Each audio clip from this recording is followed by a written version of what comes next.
नमस्कार दोस्तों, स्वागत है आप सभी का आशुतोष कनेक्ट्स भारत पे। सबसे पहले तो मैं आपको बता दूं, कुत्ते की पूंछ कभी सीधी नहीं होती, पाकिस्तान कभी भी नहीं सुधरेगा। अभी उसने नैरेटिव गेम में एक बात, लेकिन इस बात को बताने से पहले बताना चाहूंगा, नैरेटिव गेम या जियो पॉलिटिक्स में वो निश्चित तौर पे भारत के विदेश नीति, इस वाले विदेश नीति पे कि हमने उसको हराया, उसके घर में घुस करके ऑपरेशन सिंदूर में अंदर तक जाकर के मार के आए, लेकिन वो अभी भी दुनिया के सामने यही नैरेटिव सेट कर रहा है, यही जियो पॉलिटिक्स की पॉलिटिक्स खेल रहा है कि भैया हम तो साफ सुथरे हैं और हम देखते हैं आगे हम करेंगे क्या। एक्चुअली दोस्त, ये पाकिस्तान हमेशा से गद्दारी करता आया है और इस बार भी उसी की तैयारी में है। फिलहाल हम आज के सेशन में बात करेंगे कि पाकिस्तान तैयारी कर रहा है भारत पर एक बड़े हमले की। इसकी कड़ी दर कड़ी जुड़ेगी, लेकिन उससे पहले हम आप एक साथ अपने तिरंगे को करेंगे सैल्यूट और फिर करेंगे इस सेशन की शुरुआत। जी हां, बिल्कुल आप सही पढ़ रहे हैं। पाकिस्तान की भारत के खिलाफ युद्ध की तैयारी कैसे ऐसे कहा जा सकता है? ये हम नहीं कह रहे हैं, ये भारतीय सेना खुद बता रही है कि आज से कुछ दिन पहले एलओसी के पास जम्मू कश्मीर में नौशेरा, सांभर और आपके पुंछ, राजौरी के इलाके में पाकिस्तान ने ड्रोन हमले किए। इन ड्रोन हमलों को भारतीय सेना ने मार करके गिराया भी और वहां के जो लोकल्स थे उन्होंने भी बंकरों में घुस करके शरण लिया, जो बॉर्डर एरिया के थे, कि भाई पाकिस्तान ड्रोन हमले फिर से कर रहा है। ये ड्रोन हमले अगर सेना के हवाले से माना जाए तो जब ऑपरेशन सिंदूर चल रहा था, जो तुर्की से लिया था पाकिस्तान ने और उस तरीके से हमला कर रहा था, ठीक उसी तरीके से एक बार फिर भारत के पिछले 2-3 दिनों के बॉर्डर एरिया में ड्रोन हमले शुरू हो गए हैं। माना जा रहा है कि कहीं ये पाकिस्तान शुरुआत तो नहीं कर रहा, रिहर्सल तो नहीं कर रहा, लेकिन अगर वो ऐसा करता है तो उसको यह ध्यान होना चाहिए कि ऑपरेशन सिंदूर रुका नहीं है। देश के प्रधानमंत्री और भारतीय सेना ने सर्वप्रथम यह कहा था, ऑपरेशन सिंदूर अभी भी जारी है। तो अगर पाकिस्तान कुछ ऐसा करता है तो हमारी कितनी तैयारी होगी, यह हम लोग ऑपरेशन सिंदूर में भविष्य में देखेंगे। लेकिन फिलहाल पहलगाम के अटैक के बाद पाकिस्तान जहां बदले लेने के मूड में, अब वो क्या बदला ले पाएगा क्या नहीं, या तो भविष्य बताएगा, बदला लेने के लिए आगे बढ़ रहा। और इस बदला लेने के क्रम में सबसे बड़ा जो भारत के सामने एक व्यक्ति उभर करके आ रहा है, जैसे मोहम्मद का मसूद अजहर। इसकी एक ऑडियो क्लिप वायरल हो रही है, जिस ऑडियो क्लिप में यह भारत को और लोगों को यह कहते हुए बता रहा है कि अब हम तैयार हैं। वैसे ऑपरेशन सिंदूर में इसके भी कई अपने मारे गए थे, कई आतंकवादी मारे गए थे। तो अब ये कह रहा है कि हजारों आत्मघाती, मैं तो अभी हजारों कह रहा हूं, ऐसा इसने कहा, जो ऑडियो क्लिप इसकी वायरल हुई है, हजारों आत्मघाती तैयार हैं अपने आप को शहादत के लिए और भारत में, मतलब यूं कह सकते हैं, कत्लेआम के लिए। आप सोचिए, एक आतंकवादी यह कहते हुए पाया जा रहा है और ऑडियो क्लिप वायरल है कि हम हजारों आत्मघाती लोग तैयार हैं अब भारत में कत्लेआम मचाने के लिए। एक तरफ आतंकवादी तैयार, एक तरफ बॉर्डर पे ड्रोन हमला, और तीसरा एंगल आप देखेंगे, इनके जो सैन्य अधिकारी हैं वो आसिम मुनीर कह रहे हैं अब हम हार्ड पावर गेम खेलने के लिए तैयार हैं। ये गीदड़ भभकी ये किसको दे रहा है? लेकिन हां, अगर आग है नहीं तो धुआं उठा कहां से?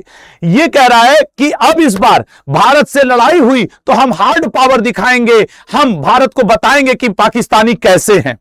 मतलब, और शब्दों का संयोजन इसके देखिए, इस पाकिस्तानी सैन्य अधिकारी आसिम मुनीर के, कह रहा है कि इस बार मजा ना आए तो पैसा वापस। ये इसका स्टेटमेंट है इस व्यक्ति का कि मजा ना आए तो पैसा वापस, इस बार भारत से लड़ करके देखते हैं। क्यों? क्योंकि इसको कहीं ना कहीं लग रहा है कि ऑपरेशन सिंदूर के समय जो हमने $5 मिलियन, करीब 45 करोड़ रुपया खर्च किया था एक अमेरिका से बात करने के लिए, वो अब काम आएगा। हालांकि ये काफी आगे हैं, ये लोग तलवे चाटने में पाकिस्तानी काफी आगे रहे हैं, और इनके सैन्य अधिकारी डोनाल्ड ट्रंप से मिलने के बाद हाल फिलहाल में बांग्लादेश का दौरा भी इनका सैन्य अधिकारी करने गया था। ये भारत को चारों तरफ से घेरने की कोशिश कर रहे हैं। मैंने इसीलिए शुरू में कहा, ये नैरेटिव गेम भी खेल रहे हैं, बॉर्डर पे ड्रोन भी ला रहे हैं, आतंकवादियों से संपर्क भी किए हुए हैं और भारत के पड़ोसी देशों को भी मिलाने की कोशिश कर रहे हैं। अब देखना यहां पे मैटर क्या हुआ है, इन्होंने लॉबिंग तो शुरू कर ही ली है पाकिस्तानियों ने, इन्होंने बांग्लादेश को भी मिलाने की कोशिश की है, सऊदी अरब को भी मिलाने की कोशिश की है। सऊदी अरब से देखो, जब से ऑपरेशन सिंदूर हुआ है ये पूरा गेम सेट कर रहे हैं। सऊदी अरब से इन्होंने एक डील पैक्ट किया, समझौता, रक्षा समझौता, डिफेंस पैक्ट किया हुआ है, जिसके अंतर्गत वो ये है कि सऊदी अरब ने कहा है कि पाकिस्तान पे हमला हमारे ऊपर हमला माना जाएगा। मतलब सऊदी अरब को इन्होंने सेट कर लिया, अमेरिका के तलवे चाट ही रहे हैं। अब देखो बांग्लादेश के लिए इसने क्या किया, हर फ्रंट पे ये बांग्लादेश को JS-17 नाम का ये फाइटर जेट बेच रहे हैं, जो कि ये JS-17, JF-17 ये वो फाइटर जेट हैं जो ये चीन की मदद से बना रहे हैं। अच्छा, इसको नैरेटिव सेट करके पाकिस्तानी क्या बेच रहे हैं, वो ये कि जब भारत ने ऑपरेशन सिंदूर में हमला किया था तो हमने भारत के फाइटर जेट मार गिराए, हमारी रक्षा तकनीक इतनी स्ट्रांग है, तो बांग्लादेश तुम्हारा भी पाकिस्तान भारत से नहीं पट रहा है, तुम भी इसे खरीद लो। नेपाल की अगर बात करें तो नेपाल के उत्तर प्रदेश में गोरखपुर से 10-12 किलोमीटर दूर के बॉर्डर के एरिया में करीब 200 से ज्यादा मदरसों को फंडिंग पाकिस्तान कर रहा है। और वो फंडिंग क्यों कर रहा है बॉर्डर एरिया के मदरसों को, ये आप अच्छे से समझ सकते हैं। बांग्लादेश को तैयार किया, नेपाल को फंडिंग, देखो हर एंगल से घेरने की कोशिश। और चीन के साथ तो भारत के रिश्ते कैसे हैं, किसी से छिपे नहीं है। चीन का ही तलवा चाट कर तो पाकिस्तान बड़ा हुआ है, तो उससे तो उसको समर्थन मिलता ही रहेगा। हां, भारत के लिए एक अच्छी खबर यह है कि हम खुद में समर्थ हैं, लेकिन फिर भी जर्मनी जैसा देश, फ्रेडरिक मर्ज अभी भारत के दौरे पे आए थे अहमदाबाद में, मोदी जी ने उनसे पतंग उड़वाया और यह बोला कि जरूरत पड़ने पे जर्मनी भी हमारे साथ खड़ा है।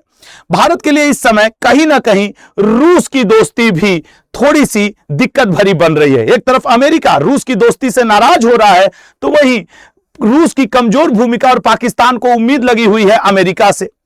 रूस अभी इसमें कुछ बोल नहीं रहा है, हो सकता है समय आने पर रूस अपनी दोस्ती को फिर से भारत के प्रति निभाएगा, लेकिन पाकिस्तान कहीं ना कहीं लगा हुआ है। अच्छा, भारत की क्या तैयारी है इन ड्रोन हमलों को झेलने के लिए या करने? भारत के भी जो सैन्य प्रमुख है उपेंद्र द्विवेदी जी, उन्होंने कहा है कि हम ड्रोन रोधी सिस्टम और सीमा बंकर पे एकदम चुस्त हैं, दुरुस्त हैं। हम ड्रोन हमलों से निपटने की सैनिकों को ट्रेनिंग दे चुके हैं। हम S-400 सुदर्शन 400 भागवास्त्र और आपके आग्नेयास्त्र जैसे अत्याधुनिक हथियारों को लेकर के तैयार हैं। तो क्या भारत भी एक तरीके से संकेत दे रहा है कि हां, युद्ध हो सकता है? और ये सारी बातें उसी बात से निकल के आ रही हैं जहां पे अजहर मसूद हो या आसिम मुनीर हो या पाकिस्तान का प्रधानमंत्री हो, ड्रोन लेकर के भारत की सीमा पे रोज रात कुछ ना कुछ ऐसा अप्रिय घटना घटित कर रहा है। तो क्या इसे भारत पाकिस्तान के युद्ध के लिए एक कदम आगे बढ़ाने जैसा पाकिस्तान की तरफ से माना जाए? कमेंट बॉक्स में जरूर बताइएगा। लेकिन हां, पाकिस्तान हमेशा से धोखा दे करके, हमेशा से आंख में धूल झोंक करके भारत पे हमला किया है, तो इससे इनकार भी नहीं किया जा सकता कि पाकिस्तान कभी भी भारत पे अटैक करेगा, और इससे भी इनकार नहीं किया जा सकता वो हारेगा जरूर। जय हिंद, जय भारत। अपने विचार कमेंट बॉक्स में जरूर बताइएगा।